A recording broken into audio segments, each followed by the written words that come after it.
Hi guys, this is Heather Quistapachi, author of The Day the Devil Smiled and the Hearts of Glass series, and today is writing tip number 4 on character development.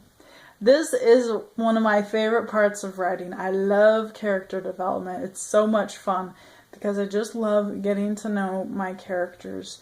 You need to get to know them very well. If you don't do character development before you start writing your novel, then your characters start acting pretty goofy. I've talked with other writers about this, how they're just writing their book, and then all of a sudden their characters start to rebel and not do what they're told and just start acting like bratty little kids.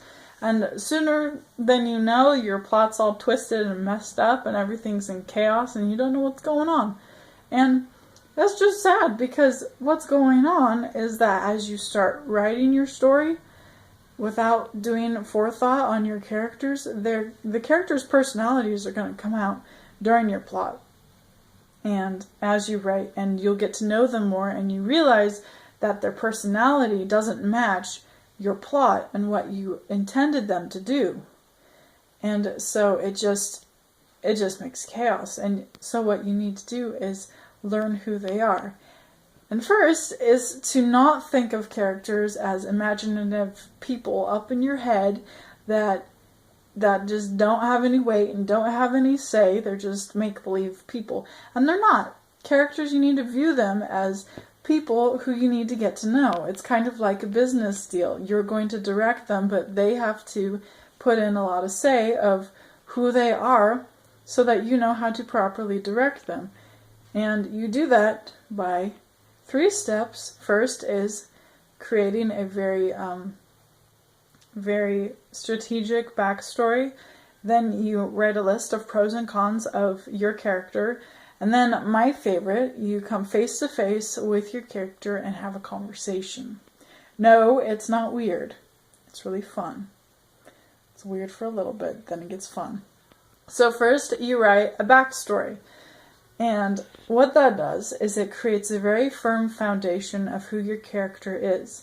You know when you have a friend, and the closer you get to know them, the more they share about their past. And the more they share about their past, the even more you get to know them, the more you know how to help them, the more you know how to build them up in their life and how to predict what they need.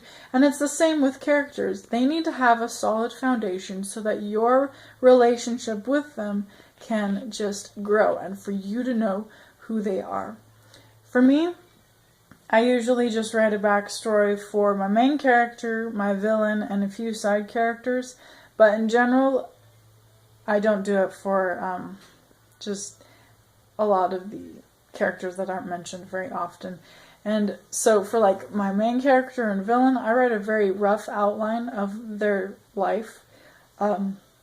Not from their childhood. If things happened in their childhood that define who they are, then I do start with their childhood. But what I just do is an outline of what moments were the defining moments, what made them who they were, what made the hero want to save everyone, what made the villain want to kill everybody.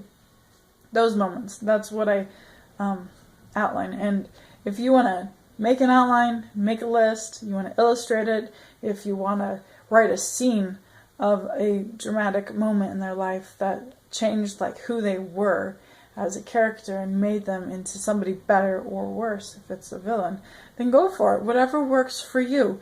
Your characters just need to have a solid foundation of who they are so that you can know. Because like with us, with you, the more you know about your past and yourself and where you came from, the better it is to face the future and to know which choice to take or to write a plot and know which course to take on that.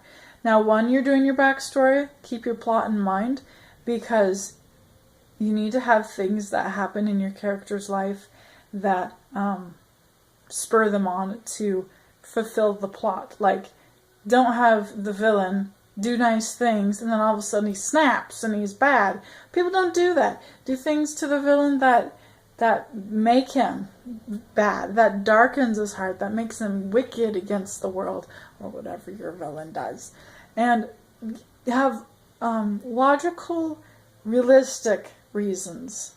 Don't have that his alien mother injected him with some evil serum, and I don't know, I'm just making that up, but it's just, what things make people bitter to become evil and a villain? And you watch the news, I bet there's somebody pretty evil in your life that you can think of, that you can watch and be like, okay, this is what happened, so my character can do that too.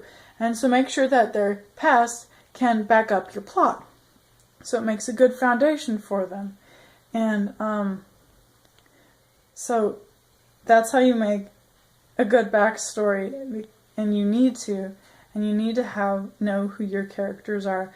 And I will go into why you would write a list of the pros and the cons of all your characters, and how you talk with your characters, because it's so much fun. But I'll do that in another video. So that is how you make a backstory. Thank you guys. This is Heather Quistapachi. You can check out my stuff on the link below, and be sure to like, share, and comment. Happy writing.